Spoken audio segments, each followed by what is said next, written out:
Ok, por favor acompáñenme a orar. Vamos a poner este tiempo delante de nuestro amado Dios. Señor, te damos gracias por este día. Gracias por las actividades que nos has permitido desempeñar. Gracias, Señor Jesús, porque desde temprano tenemos la oportunidad, Señor, de manera individual de buscarte, de estar cerca de ti, Señor.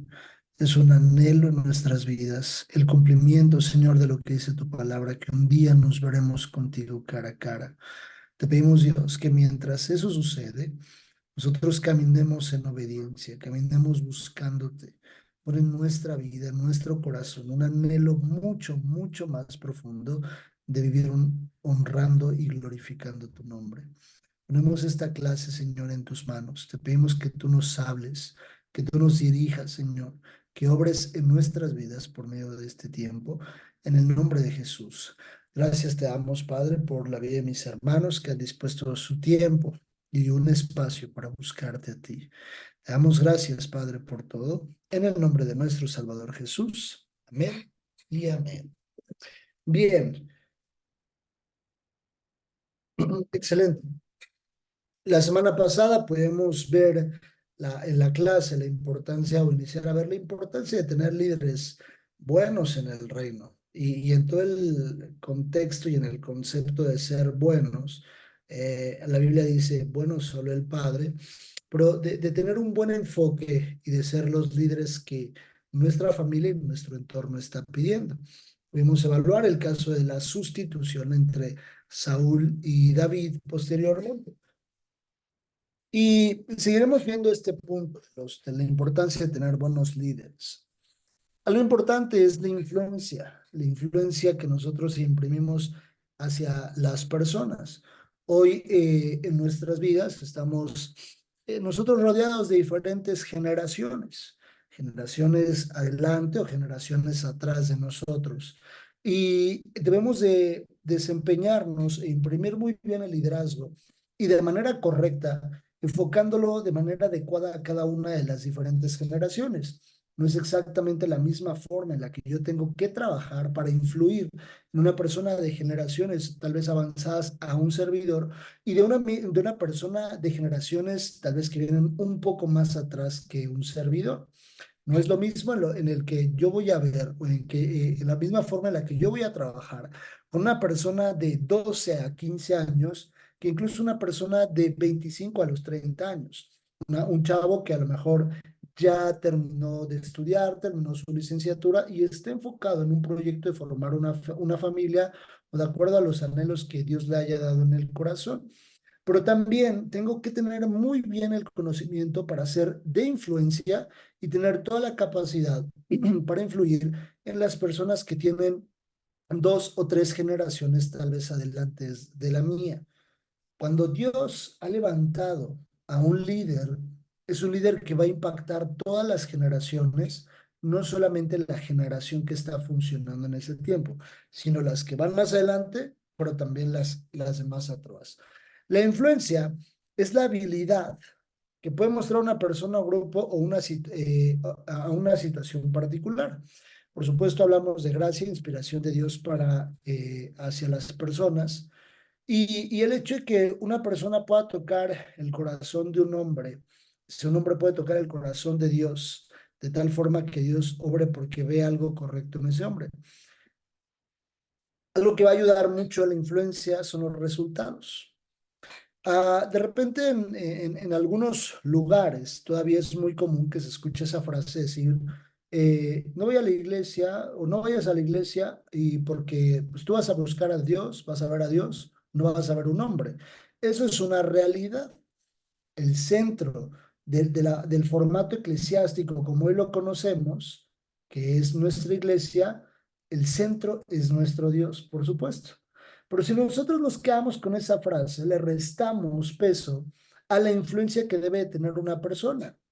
Algo que yo tomo en la Biblia para decir esto y decir que es importante que el hombre y la mujer seamos personas que caminemos correctamente. Sin lugar a duda, no somos perfectos, pero sí somos perfectibles. Yo creo fielmente lo que dice Pablo. Sed imitadores de mí, como yo soy de Cristo.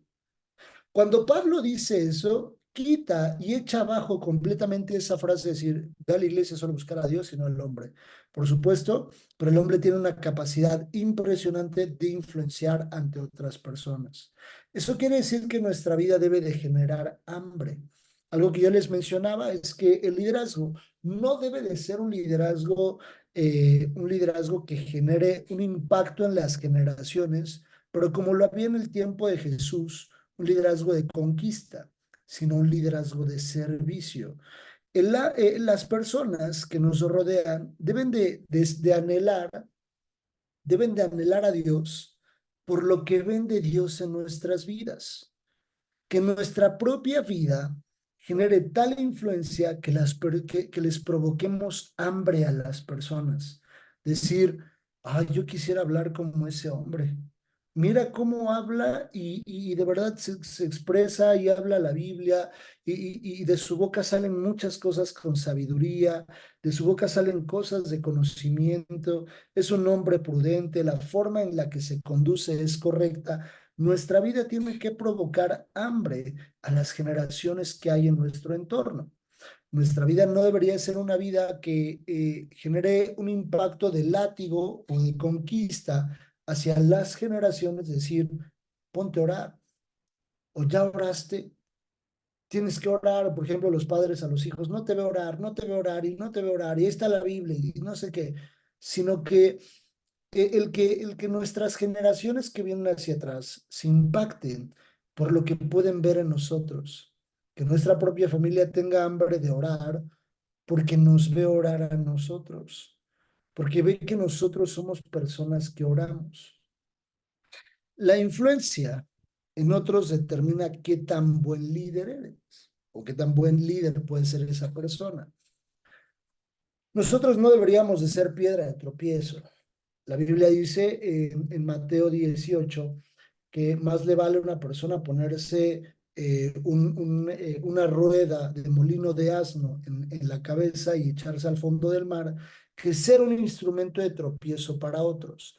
Entonces, eso quiere decir que cuando uno decide tomar la posición de liderazgo, es una persona que también va a llevar la responsabilidad de influenciar y de dirigir correctamente a las personas que vienen atrás de él. Algo que es muy importante, muy importante en el liderazgo y que con eso nosotros nos vamos a medir si hoy estamos en una posición de liderazgo o no, es voltear atrás a ver si alguien nos sigue. Si nosotros volteamos hacia atrás y vemos que venimos caminando solos, ese será un factor crucial para identificar si tenemos una posición de liderazgo. Si volteamos hacia atrás y somos los únicos, venimos solos, habría que ir cuestionando muchas áreas de nuestra vida, siendo muy crudos personalmente. Pero si de tiempo en tiempo hay personas que toman el teléfono y le escriben, te buscan y dicen, oye, mira, necesito ayuda, tengo un problema, y yo sé que tú eres cristiano, oye, yo necesito esto, oye, fíjate que estoy tropezando en esta área, o por supuesto nuestra propia familia que nos venga y que nos diga, oye, necesito un consejo, ¿cómo me muevo acá? ¿Cómo me conduzco de esta forma? Tengo este problema enfrente, tengo esta situación, tengo esta necesidad. ¿Cómo lo atiendo? ¿Cómo atiendo esa necesidad? Si es a nosotros, a los que empiezan a seguir, vamos por un muy buen camino. Por supuesto, nuestra responsabilidad siempre va a ser influir de forma correcta y llevar como estandarte lo que decía Pablo, sean imitadores de mí, como yo soy de Cristo. Por supuesto, ese es el techo muy alto. Por supuesto, esa frase, ese versículo, el techo es muy alto.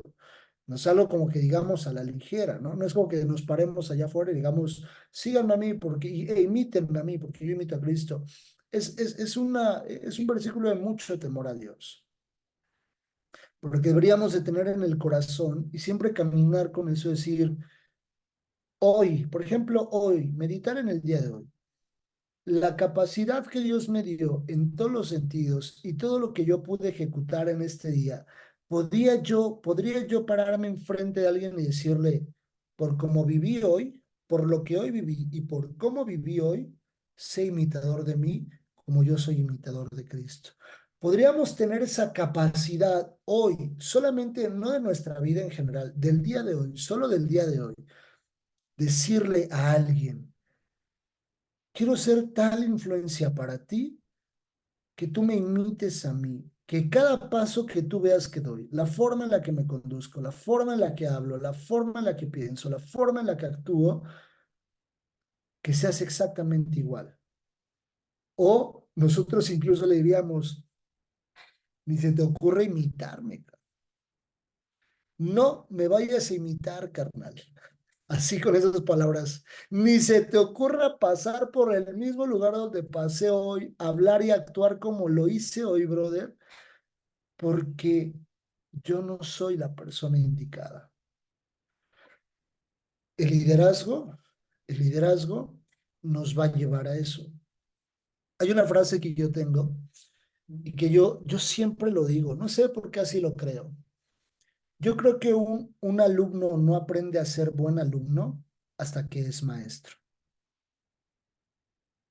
Y la verdad podrían decir, pero ¿cómo? Si no fui buen alumno, ¿cómo voy a llegar a ser maestro, no? Sé maestro.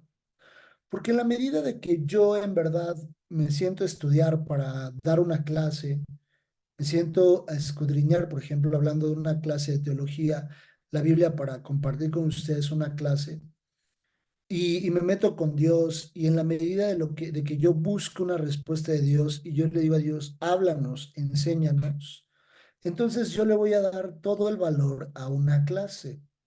Pero a veces cuando yo soy alumno, me siento y digo, pues así como que estoy pensando en otras cosas, de repente agarro el celular, volteo hacia acá, volteo hacia allá, y entonces no le doy el valor porque al final del día a mí no me costó. Incluso cuando son proyectos que cuestan, que ese, pues, el papá paga una colegiatura para aprender, ahí de repente, por supuesto hay sus excepciones, pero de repente podríamos ser mucho así. Por eso yo lo digo, el alumno no aprende a ser tan buen alumno hasta que es maestro, hasta que él tiene la encomienda de enseñarle a otros, porque entonces ahora sí siente la responsabilidad de estudiarlo. Exactamente así lo creo. El líder no siente la responsabilidad hasta que en verdad hay alguien que uno se echa a los hombros. Entonces, esa es la dinámica. Si hoy no hay alguien que nos dice, o que toca la puerta y dice, oye, ¿cómo le hago para esta situación? Echémonos al hombro a alguien y digámosle, yo te voy a ayudar. ¿Por qué digo esto? Porque cuando Jesús se acerca al arca con Pedro y Pedro estaba pescando, Pedro no elige ser discípulo. Pedro no es como que le diga, ah, Jesús, Jesús, Jesús. Si hoy nosotros viéramos a Jesús en este tiempo, pues correríamos, Señor, yo quiero ser de los 12, por favor, mira, aquí está mi mano, Señor, yo quiero caminar contigo. Pedro no lo hizo. Jesús le dijo, sígueme y yo te voy a enseñar a ser pescador de hombres. Por supuesto, la decisión de seguirlo estaba en él. Pero la invitación para empezar a influir en él salió del maestro. ¿Quién está siguiendo nuestros pasos? Si volteamos hacia atrás, ¿quién nos está siguiendo? ¿Se puede llegar a este tipo de niveles? ¿Se puede aprender? ¿Se puede ejecutar este tipo de cosas de lo que estamos hablando? Filipenses dice, vean, Filipenses 4,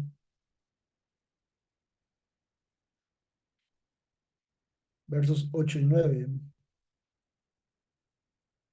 Dice, por lo demás, hermanos, todo lo que es verdadero, todo lo honesto, todo lo justo, todo lo puro, todo lo amable, todo lo que es de buen nombre, si hay virtud alguna, si algo digno de alabanza, en esto pensad, lo que aprendiste, lo que y recibisteis y oísteis y visteis en mí, esto haced, y el Dios de paz estará con vosotros. Eso le dice Pablo a Filipo. Lo que aprendisteis, recibisteis, oísteis y visteis, esto hacer. Por supuesto, nosotros tenemos nuestro máximo ejemplo, que es Jesús. Lo que aprendamos de Jesús, lo que recibamos de Jesús, lo que oigamos de Jesús y lo que veamos de Jesús, eso es exactamente lo que hay que hacer. No sé si a ustedes les contaba, pero yo leía cuando Jesús envía a sus discípulos, cuando envía a los 70 y los envía a predicar y los envía a sanar enfermos. Los versículos más adelante, dice que los discípulos regresaron gozosos. ¿Por qué regresaron gozosos? Dice muy clara la Biblia ahí, que llegaron los discípulos y le decían a Jesús, Señor, en tu nombre se nos sujetan los demonios. Y dice que venían gozosos. ¿Por qué? Este versículo justo se traduce en ese resultado. Porque ellos fueron a hacer exactamente lo que aprendieron, lo que oyeron, lo que vieron y lo que recibieron. Y el retorno de ellos hacia con Jesús fue gozo. Fue decir, Señor, me usaste de una forma sobrenatural. Pero ellos tomaron la decisión de ir. Jesús los mandó, les dio poder, les dio autoridad, les dijo, en mi nombre van a ir a echar fuera demonios. Caminaron con él, les enseñó cómo hacerlo. Y al final del día, ellos lo ejecutaron exactamente igual. Y el resultado en su corazón y en su vida fue gozo. Problemas seguramente había en cada uno de ellos. Situaciones extraordinarias también. Pero ellos tomaron una decisión. Entonces, ponerse en esa posición de liderazgo es decir, voy a ejecutarlo y lo voy a ir a hacer. Y veo que tú estás mal, ven, te voy a echar en mi hombro y voy a orar por ti. ¿Y qué necesitas? Y mira, te mando y vengo y voy y te comparto y te busco y te llamo una vez a la semana. De repente eso puede ser un poquito complicado. Decir nosotros, híjole, no puedo. Nos ocupamos más de nosotros. Si nosotros nos diéramos cuenta cuántas personas están necesitadas de recibir una llamada telefónica, de que alguien le diga, Dios está en el control de todo, permíteme orar por ti ahorita, la situación que tú tienes tiene por supuesto una solución en Dios. Eso es ponerse en posición de líder. Ese es el liderazgo. Lo veíamos en el significado, que el liderazgo es estar en función de líder. Entonces, yo me pongo en esa función y empiezo a liderar. Algo importante, muy importante, y yo lo mencionaba y por ahí mi amigo Salo también lo reafirmaba, la clase anterior, es que las personas que nos sigan hoy en día en nuestra casa, en nuestra familia o alrededor, las personas que caminen con nosotros van a resolver los problemas de la misma forma que vean cómo nosotros los resolvimos. Si viene un problema económico y somos los primeros en salir corriendo con la televisión o con la pantalla a empeñarla, eso es exactamente lo mismo que van a hacer los que vienen atrás de nosotros. Porque es la forma exacta en la que yo les estoy enseñando cómo se resuelve un problema económico. Si en mi familia, en mi hogar, en lo que yo estoy ministrando en mi casa, porque en todo tiempo somos generadores de ambiente y en todo tiempo puedo yo estar impactando el corazón de los que me siguen. Si ven una carencia económica y que lo primero que hago salgo corriendo a empeñar los anillos, esa es exactamente la forma en la que lo van a hacer. Si ellos ven que la forma en la que yo soluciono una diferencia con mi cónyuge es salir corriendo, huyendo, irme a casa de mi mamá una semana, 2, 3 días, después regreso. Ese es exactamente el mismo formato que yo les voy a enseñar a ejecutar. ¿Dónde está el ejemplo? Ahorita lo vamos a ver. Vean, vamos a ver estas dos comparaciones. Abraham. Génesis 14.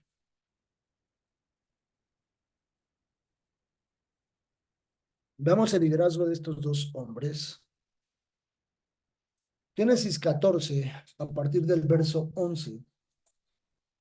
Previo ese, al verso 11, en el antetexto, menciona acerca de que previamente podemos ver que Lot se va a vivir pues a la zona de Sodoma y Gomorra, y luego Abraham se queda solo y le pregunta a Dios que a dónde se tiene que ir. Le dice, pues toda esta parte que ves, todo este lugar es tuyo y vas a ser próspero, te voy a dar una familia, etc. El sueño, ve la parte de las estrellas en el cielo, etc, etc. La historia de Abraham. Para este tiempo, el lugar donde estaba Lot estaba siendo invadido. Entonces llegaron unos reyes, invadieron ese lugar y se llevaron todas las cosas como el ganado, se llevaron propiedades de ellos, pero se llevan secuestrado a Lot. Vean lo que dice a partir del verso 11. Lot era sobrino de Abraham. Dice la Biblia, y tomaron toda la riqueza de Sodoma y de Gomorra, todas sus provisiones y se fueron. Tomaron también a Lot, hijo del hermano de Abraham, es decir, su sobrino, que moraba en Sodoma, y sus bienes, y se fueron. Y vino uno de los que escaparon y lo anunció a Abraham, el hebreo, que habitaba en el encinar de Mamre, el amorreo, hermano de Escol y hermano de Aner, los cuales eran aliados de Abraham. Oyó Abraham que su pariente estaba prisionero y armó a sus criados, los nacidos en su casa, 318, y los siguió hasta Dan. Y cayó sobre ellos de noche, él y sus siervos, y les atacó, y les fue siguiendo hasta Oba, al norte de Damasco, y recobró todos los bienes, y también a Lot, su pariente, y sus bienes, y a las mujeres y demás gente. ¿Qué quiere decir esto?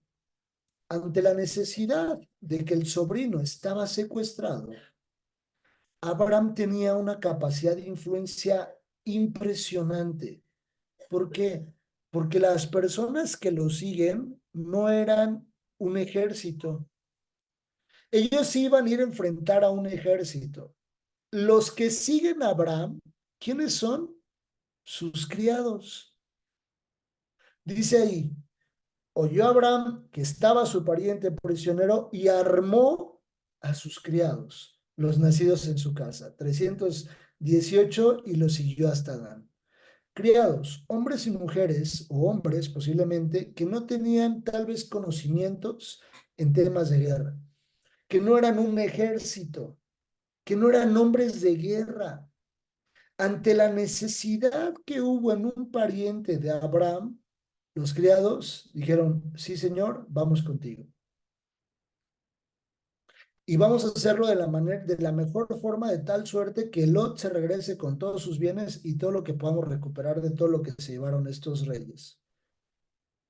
La capacidad de influencia nos permite ver de Abraham hacia con sus criados el nivel que podemos nosotros tener de capacidad de influencia en una persona que incluso podría ser ni siquiera diestro para ejecutar algo, pero que dice, por ti, por cómo eres tú, por cómo has sido tú conmigo. Por ejemplo, ahí en el caso de Abraham, le dijeron sus criados, jefe, pues, lo que necesites. Jefe, mira, a tus órdenes.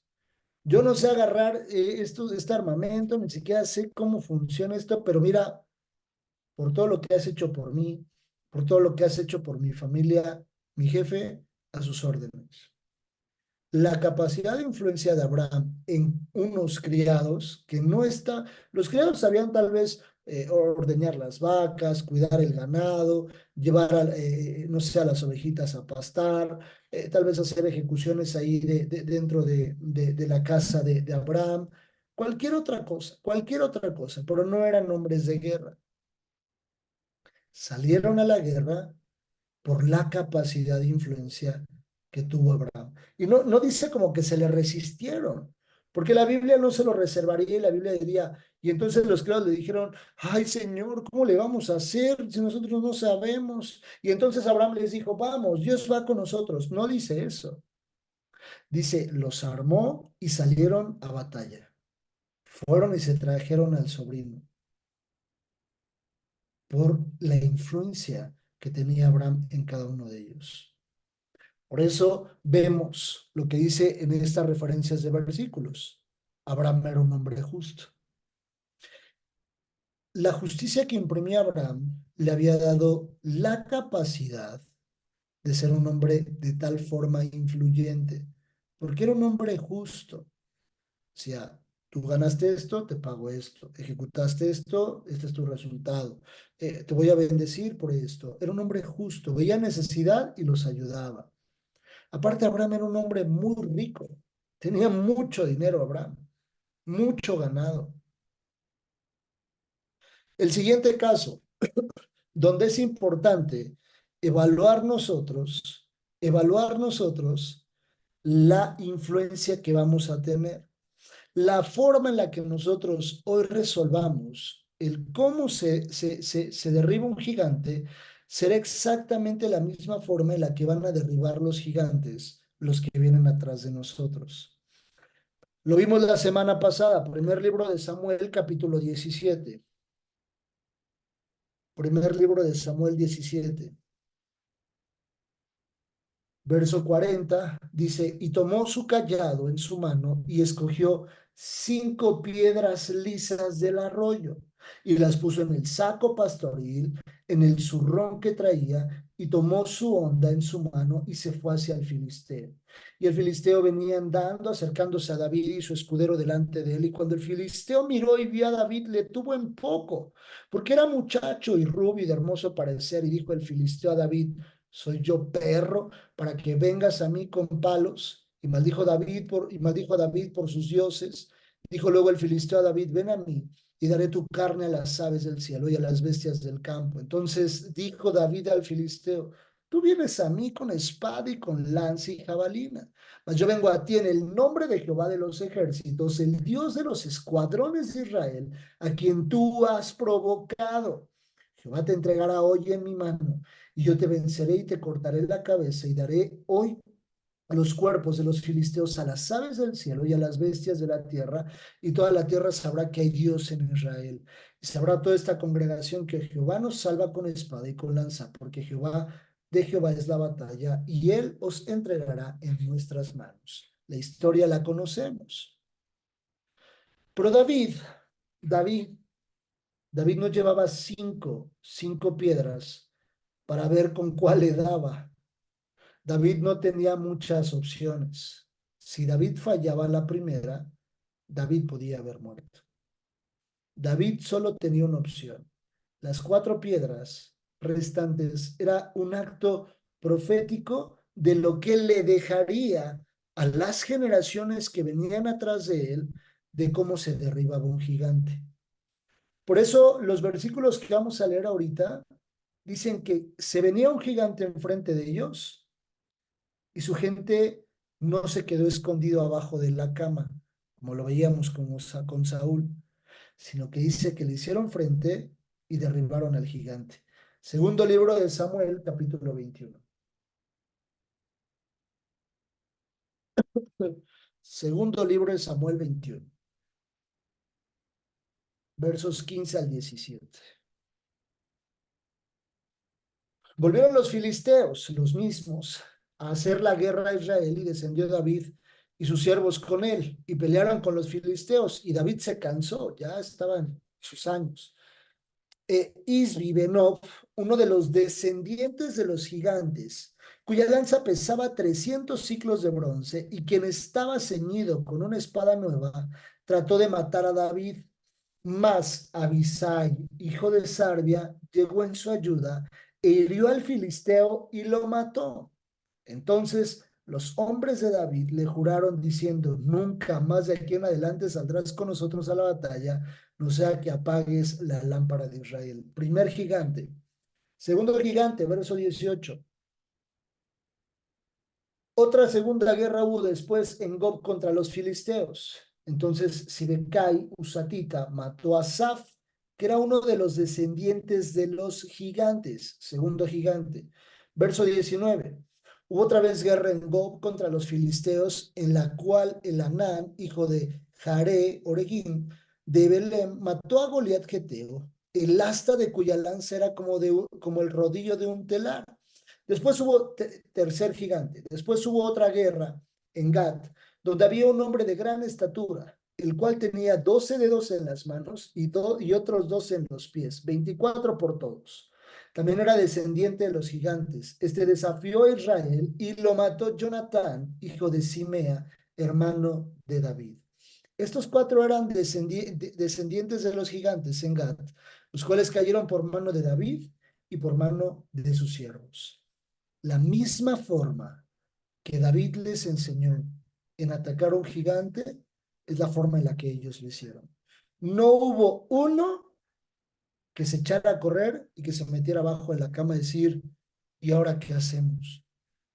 No hubo un Saúl dentro de los escuadrones posteriores, de los que venían atrás de David, no hubo un Saúl que se escondiera por 40 días a escuchar que le gritaran, cobarde, cobarde.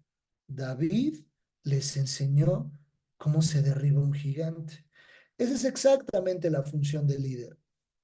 Ejecuta, enseña, influencia, y con esa misma capacidad que Dios nos ha dado, hacemos que los demás hagan exactamente lo mismo. Lo que viste, lo que oíste, lo que aprendiste, eso es exactamente lo que debes de hacer.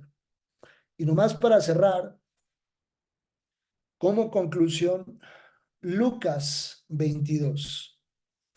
Dice la Biblia en Lucas 22, 24-30.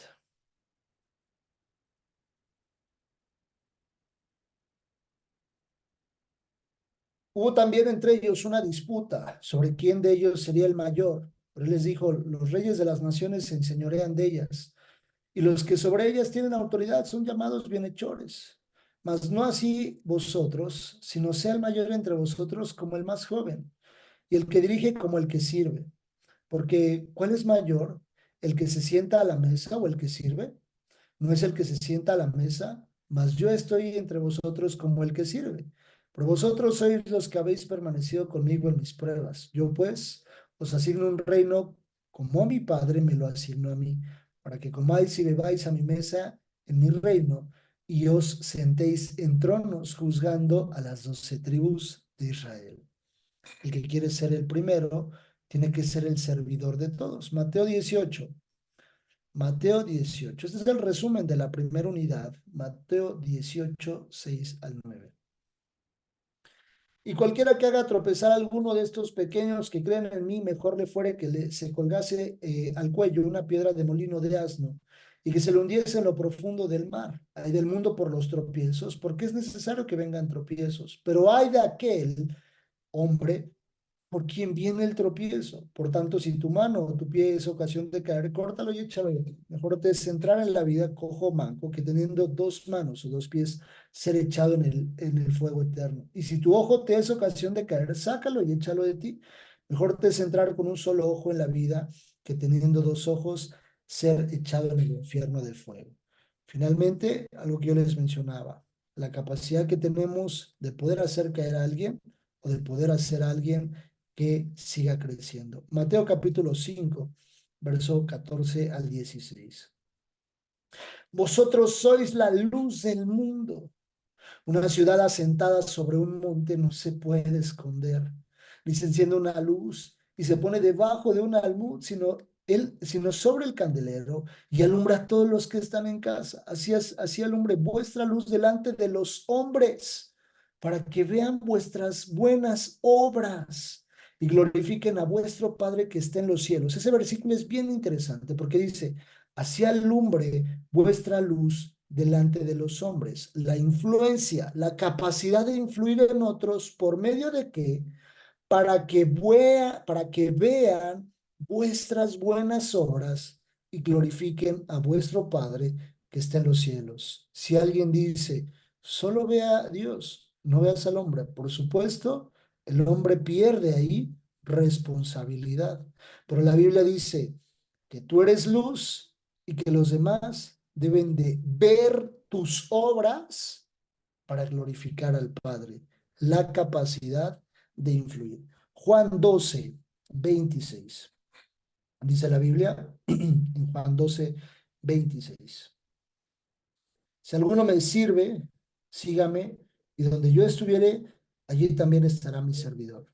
Si alguno me sirve, mi Padre le honrará. Ese es exactamente el resumen de la primera unidad. Vamos a entrar ya a la unidad número 2, pero la unidad 1 nos deja una lección muy clara.